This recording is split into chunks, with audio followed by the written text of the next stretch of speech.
Today I'm going to be talking about the Tuareg people, their origins, and their jewelry.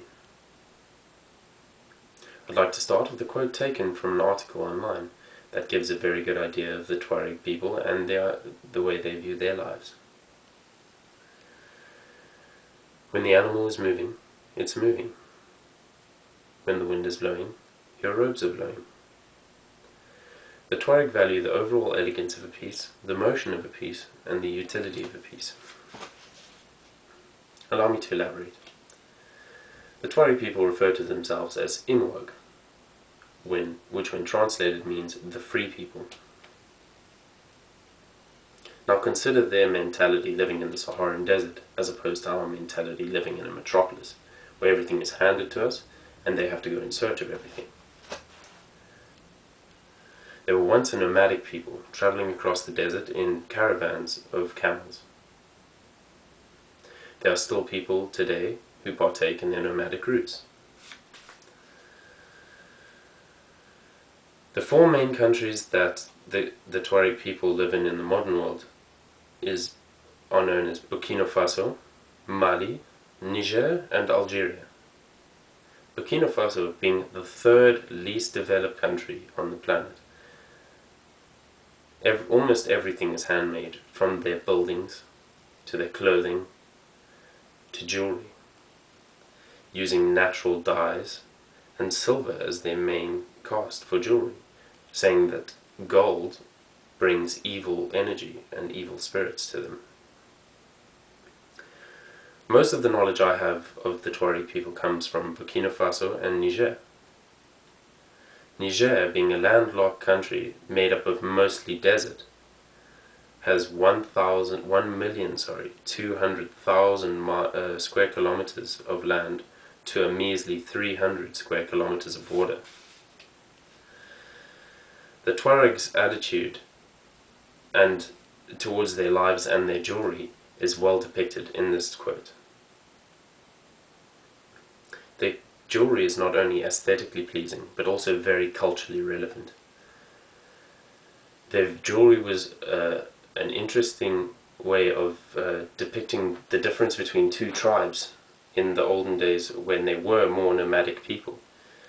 And it would also outline social hierarchy, like nobles would have different jewelry as opposed to commoners, and slaves would not have any jewelry at all.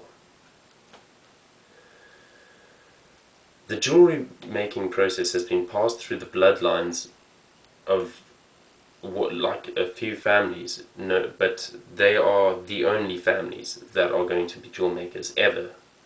No other family will ever get given the title of jewel maker. It is purely a thing that is passed down from generation to generation.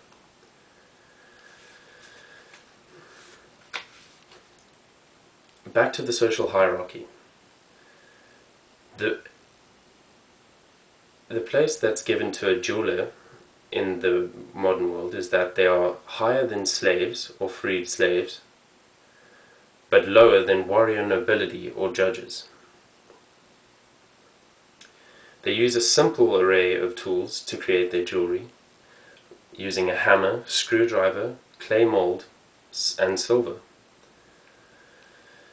What they do is create the basic shape of the jewelry out of a piece of wax. They then mold that piece of wax in clay. Hardening the clay over the fire melts the wax and allows you to have a clay mold, which is now filled with silver in place of the wax, to get the basic shape of the jewelry piece you'd like. The clay mold is then broken away and the silver piece revealed as a rough outline of what you'd like to work with. It is then finally detailed with a screwdriver and then finally covered in a polish that allows it to last a lot longer. So the Tuareg people have been making jewelry for generations, and their tools may have changed over the years, from much more primitive tools to more modern things such as the anvil and the hammer. But their process has remained the same over generations and has been perfected by the generations of jewelers that have come out.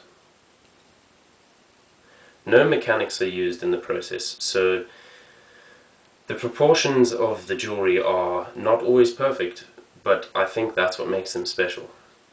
The imperfection is what you would use, or what you would view as something unique, and that cannot be recreated, and is simply to be cherished for generations to come.